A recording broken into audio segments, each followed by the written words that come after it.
Bueno, es un gusto para nosotros charlar y darnos estos pequeños placeres intelectuales de recibir gente de otros países, pensadores, ensayistas, analistas, pero además un escritor de la talla del fuste internacional como es Sergio Ramírez.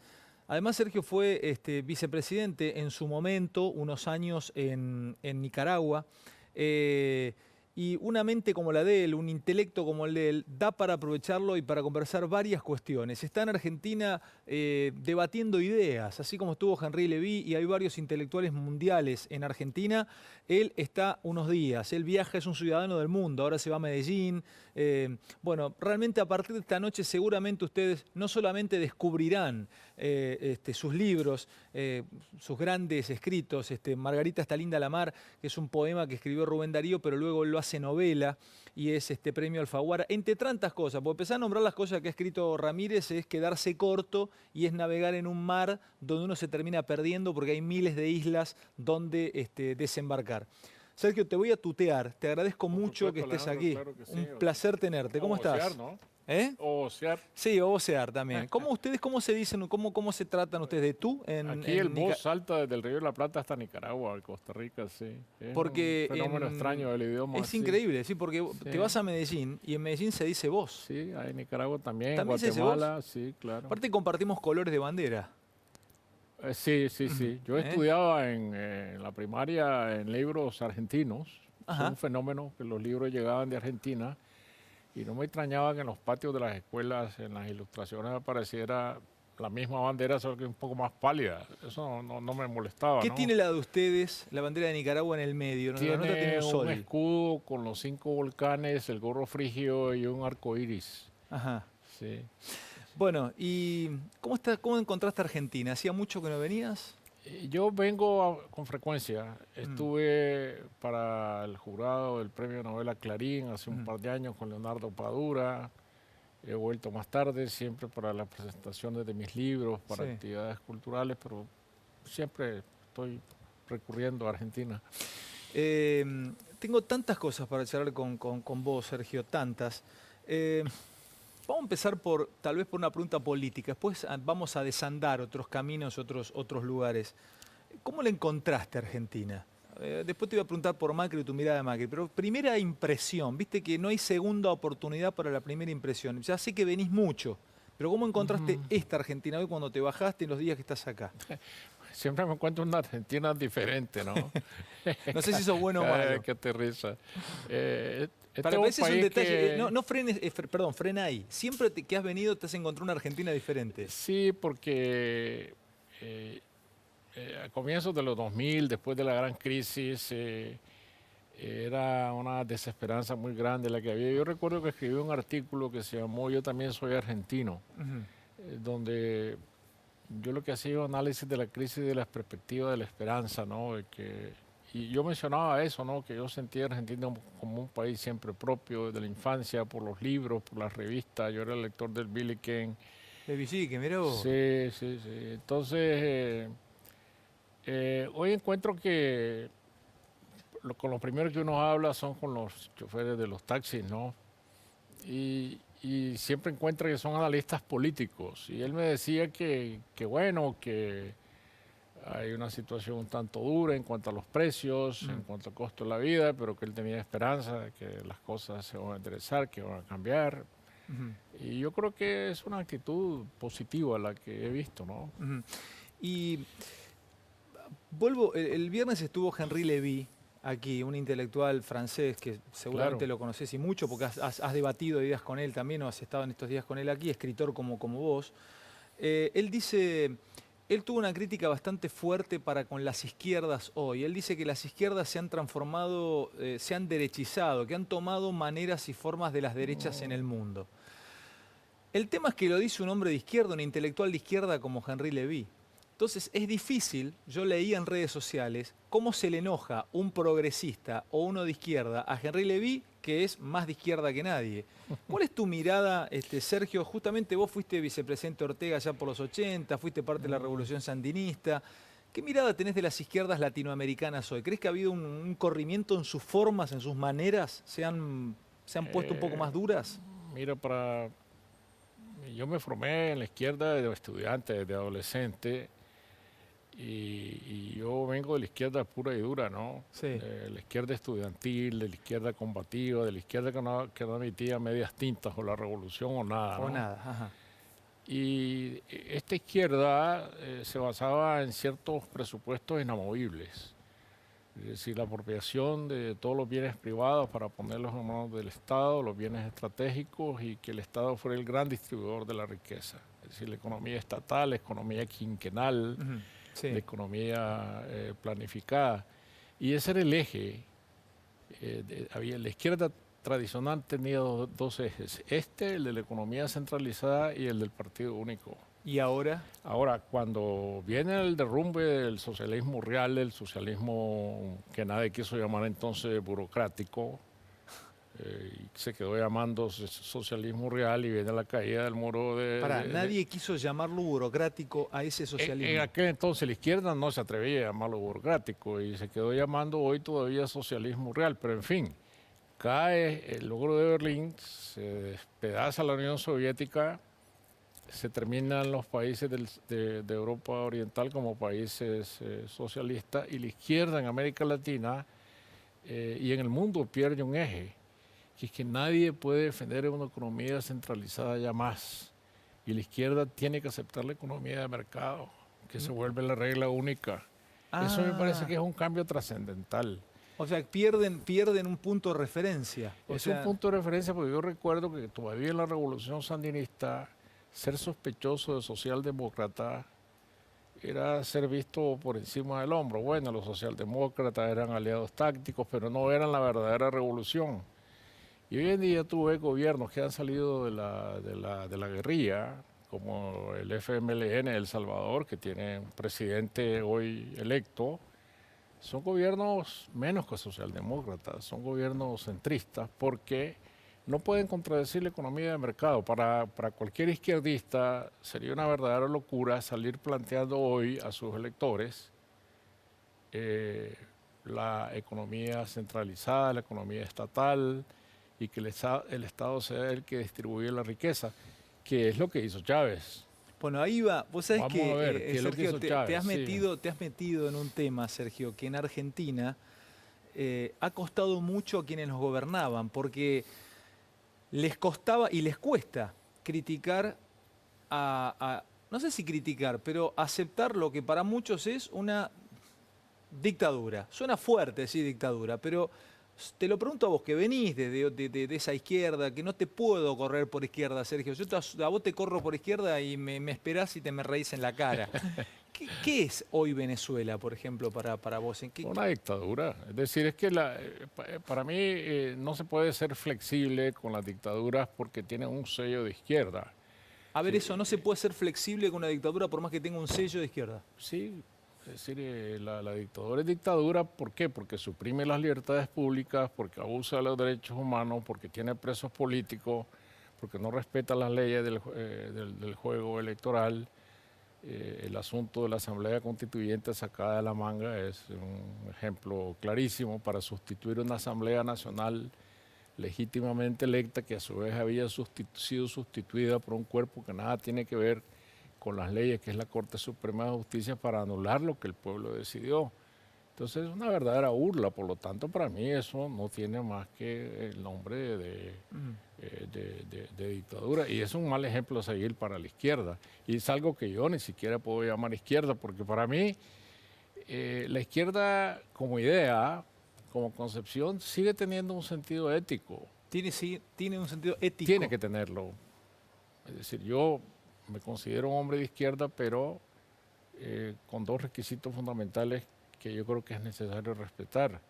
El sentido ético, porque si un izquierdista se llena los bolsillos de dinero mal habido, deja de ser de izquierda para mí, ¿no? Bueno, vos dijiste, tenés una frase en una entrevista que te leí, dijiste, el problema y la desazón que tuvimos en Nicaragua fue cuando muchos viejos guerrilleros se hicieron multimillonarios. Sí, eso terminó con el sentido de izquierda que yo había defendido desde la adolescencia. Es decir, Cuando vos viste que empezaron a llenarse los bolsillos, dijiste, esto no Bueno, es lo que yo perseguí, no es mi pusimos ideal. el partido que habíamos fundado, el Partido de la Revolución, se puso en crisis porque un grupo de sandinistas reclamamos que eso no podía ser así, que la transparencia y el respeto a la voluntad popular por un lado, que eso sí lo habíamos conseguido al entregar el gobierno a doña Violeta Chamorro, y luego el respeto a los bienes ajenos, eso eran atributos nuestros que la única manera de retomar el poder era en unas nuevas elecciones con la misma regla del juego que lo habíamos perdido. Pero el alegato de muchos fue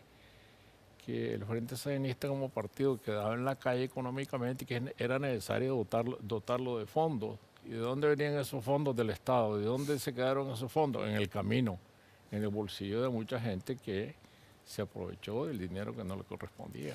Ahora, qué locura, ¿no? Que termine que terminen así, gente con muchos ideales. Yo te he visto en una foto, Sergio, te tengo aquí enfrente, para mí es un placer charlar contigo. Y te viste en una foto creo que del 85, está Ortega, ustedes acaban de ganar la elección, o sea, en Nicaragua, 84-85, corregime, y está Fidel Castro, en el medio y vos, y están Ortega y vos. Y vos estás con el pecho henchido, con un orgullo. Pasa el tiempo, te encuentro aquí en el 2017, te está viendo toda la República Argentina de otro lado y te quiero preguntar, porque esa foto me quedó, te veo los ojos aquí y hace una hora estaba preparando la entrevista para hacértela aquí contigo y todavía te veo en esa foto. ¿Qué pasó con ese Fidel? ¿Qué concepto tenés vos de Fidel y de Cuba? Así como me diste un concepto de Venezuela. Te digo por qué te pregunto esto. Porque en Argentina, Cuba es un tema de discusión todo el tiempo. Entre políticos, entre estudiantes, entre amigos. Che, ¿vos qué pensás de Cuba? Ah, ¿vos decís que Cuba es una dictadura? Ah, vos sos un facho, vos sos un fascista, vos sos un tipo de derecha. ¿Qué pensás de Cuba vos? Yo creo que a Fidel Castro no se le puede negar, sería absurdo el liderazgo que ejerció en América Latina por muchísimos años, el carisma político que tuvo, su lucha desmesurada en contra de un poder como el de los Estados Unidos, reclamando un tipo de soberanía para Cuba, el respeto para Cuba. Pero el problema es que una revolución, y eso me parece que es uno de los errores de la izquierda, pensar que las revoluciones son eternas, que son para siempre, que las revoluciones no tienen relevo. Y el pensamiento de que las revoluciones no tienen relevo se va concentrando en una persona. Entonces se vuelve un liderazgo vitalicio. Cuando piensan que la revolución no tiene relevo, se queda una persona a vivir en el poder. ¿Qué es lo que pensaba Chávez también, no? Hasta que lo sorprendió la muerte. Y claro, las personas son finitas, las ideas puede ser que no. Pero pará, hay como una especie de ciclo, ¿viste? Y a ver, corregímelo. Sí. Amor a la ideología.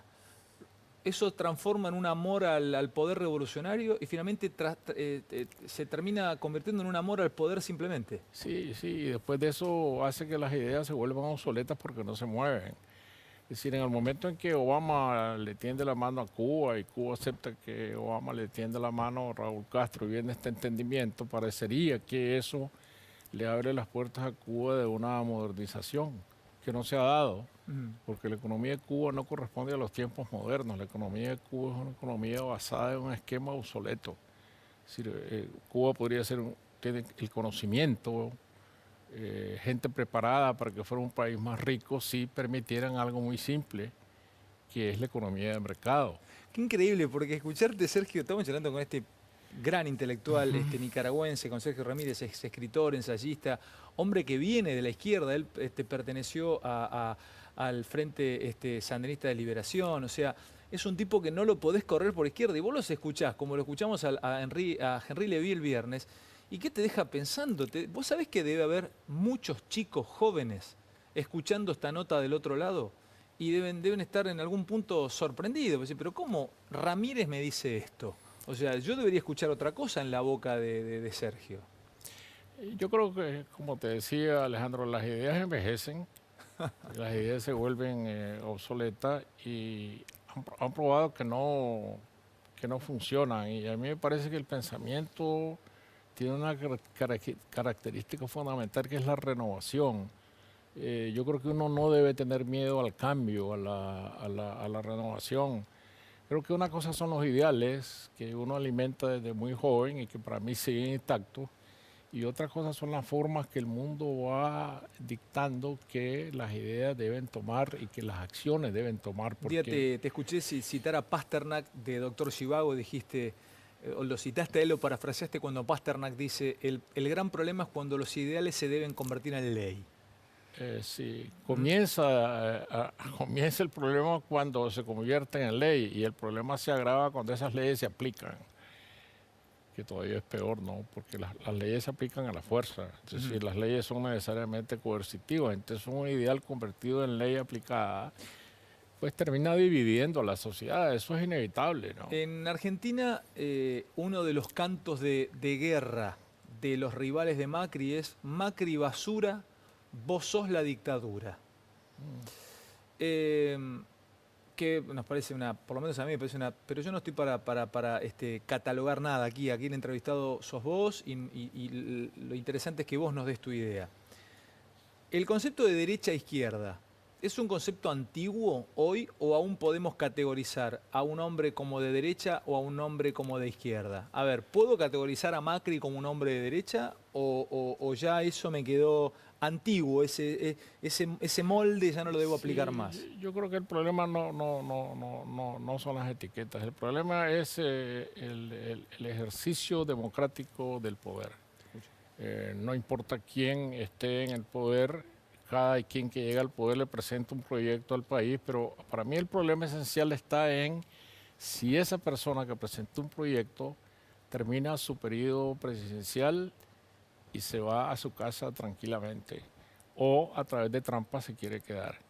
A Y través de trampas. ¿Y qué es una trampa para vos para quedarse? bueno, manipulación de las leyes electorales, violentar la voluntad popular, falsificar los resultados electorales, pero mientras un país se asiente en instituciones que garantizan que los votos son transparentemente contados, que los jueces electorales son confiables, que la voluntad popular va a ser respetada y por lo tanto la alternabilidad en el poder está garantizada, esa es una democracia. Mm.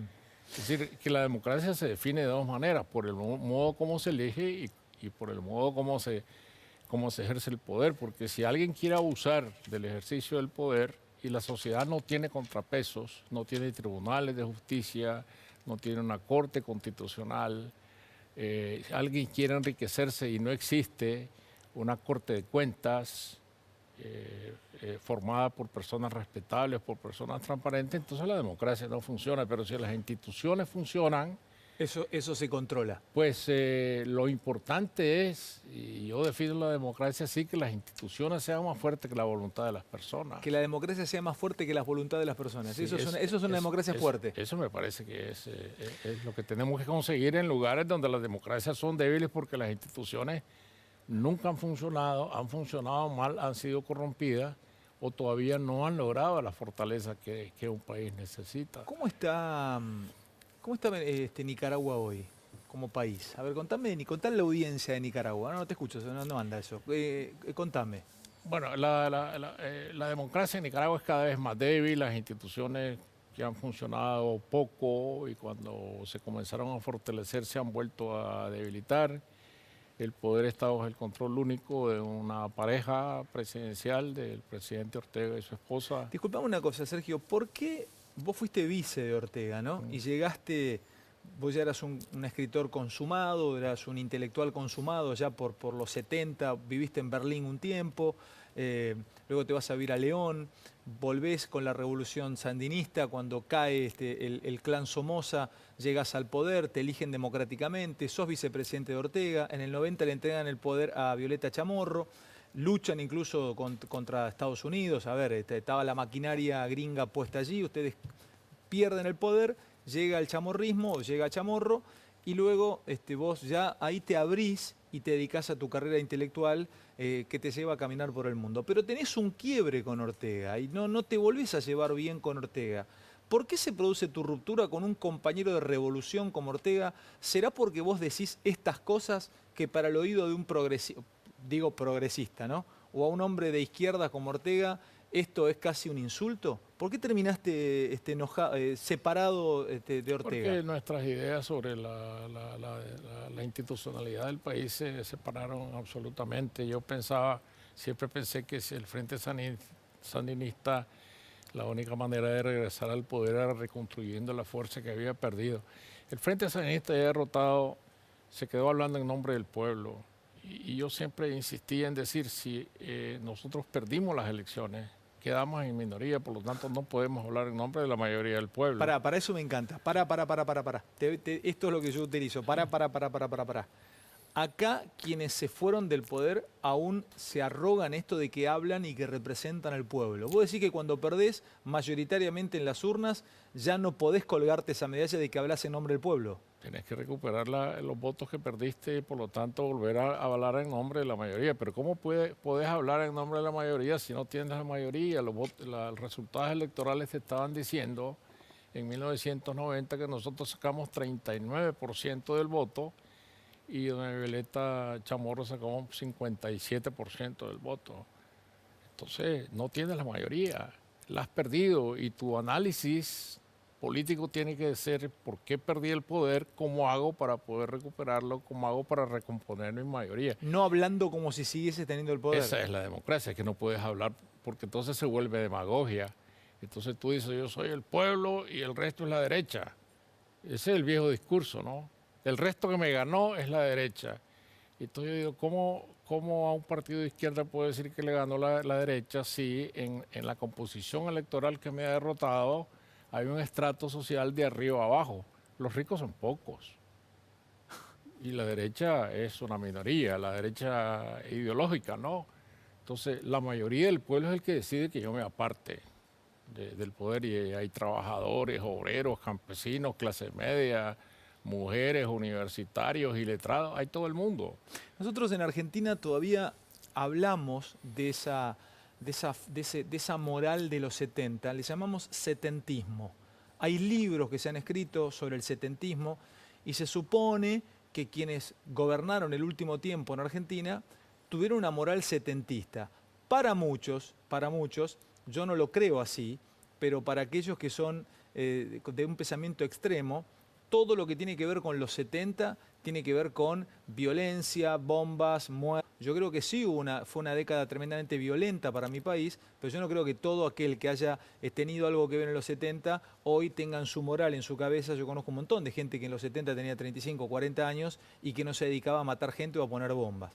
Entonces, te pregunto, esta cosa de los 70, ¿no? El sandinismo tiene su momento de cenit en los 70, cuando toma el poder en los 80. Digo, ¿existe también en Nicaragua? ¿Existe el setentismo? ¿Hay una mirada? El que no es sandinista dice, uy, estos sandinistas son aquellos que en los 70 produjeron la revolución y la revolución fue a través de la violencia. ¿Qué mirada tienen de los 70 en tu país? Es un tanto diferente porque en Nicaragua hubo un proceso de paz. No te olvides de que llegó un momento en que la revolución armada se enfrentó a la contrarrevolución armada. Sí. Hubo miles de muertos alrededor de definir quién tenía la razón política. Al fin y al cabo nadie la tenía, en el sentido de que el país estaba desangrando, estaba destruido. Había miles de muertos de ambos lados, más de 300.000 refugiados en Costa Rica y en Honduras. ¿Eso lo olvidaron? ¿Dijeron basta de eso? No, eso no se olvida y es una de las razones por las cuales en Nicaragua yo veo muy difícil una salida violenta y por lo cual siempre el pueblo y la gente va a buscar una salida pacífica a la situación de crisis en que yo siento que el país se encuentra ahora, donde democráticamente está trabado en una pareja que no quiere abandonar el poder, pero yo no veo que la reacción de la gente vaya a ser la violencia armada, porque aprendimos una lección muy fuerte y es que pagamos una enorme cuota de sangre para nada. Para nada. Para nada, porque el país sigue estando igual o en tan malas condiciones sociales y económicas como antes. Y la salida fue la paz, una paz negociada. Por eso la paz negociada que promovió el presidente Santos con la FARC, yo la entendí siempre desde el principio muy bien. Es decir, llega un momento en que el equilibrio de fuerzas militares, como se le quiera llamar, pero la guerra está trabada, el país está desangrando y lo que necesita es Sí, lo que pasa es que una negociación. subyace a eso, Sergio, una cuestión del día a día, que es lo que en Argentina le llamamos grieta. En Argentina la sociedad está como enojada, está como separada, hay discusiones en familia, entre amigos. ¿Eso también pasa en Nicaragua? Sí, todavía, pero hubo un grado de reconciliación distinto porque la contrarrevolución entregó las armas, el ejército que había combatido la contrarrevolución se institucionalizó, la policía se institucionalizó. Hoy en día hay una tendencia otra vez a personalizar las Fuerzas Armadas alrededor de una persona, ¿no? Y eso me parece que es una tendencia mala, pero durante muchos años se logró la institucionalidad de las Fuerzas Armadas, se logró que los contras dejaran las armas, que pudieran organizar su propio partido político, hacer la vida civil normal, no hubo represalias, grandes represalias que pudieran volver a dividir a la sociedad, y eso fue un avance muy grande que logró una reconciliación de la cual es muy responsable la señora Chamorro, eso hay que reconocerlo. La última que te hago, y vamos a vender un poquito. ¿Alguna revolución con el tiempo terminó sin decepcionar por la transformación de aquellos que la llevaron adelante? Yo creo que las revoluciones, yo lo vuelvo a repetir, su error de genético es pensar que son eternas.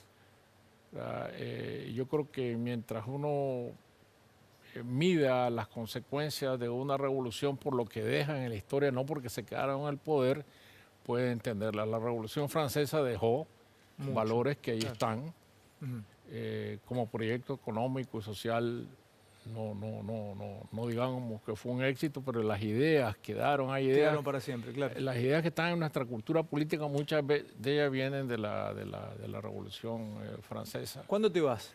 Ya en estos días. ¿Y voy volvés cuándo? Sí, regreso en noviembre para el Foro Iberoamérica, que se celebra aquí en Buenos Aires. ¿Estás con libro nuevo ya? Sí, tengo una nueva novela que se llama Ya nadie llora por mí, que es una secuela de otra que se llama El cielo llora por mí, que es una novela negra que publica Alfaguara en España el mes de octubre. Yo voy a Madrid a la presentación el día 10 de octubre y luego vamos a presentar en Guadalajara y después en Buenos Aires. ¿A quién reconoces? A ver, de nuestro país, de nuestras letras. Sé que hasta te llamaba la atención, decías la manera de provocar la provocación constante de Borges, yendo a recibir a mí me parece que era un gran provocador. Sí. No olvidemos que recibió un premio de mano de Pinochet, ¿no? Entre otros. Sí, pero sí, lo entendés como parte de provocación. Entre sus grandes lunares, pero para mí sin Borges la literatura latinoamericana no existiría.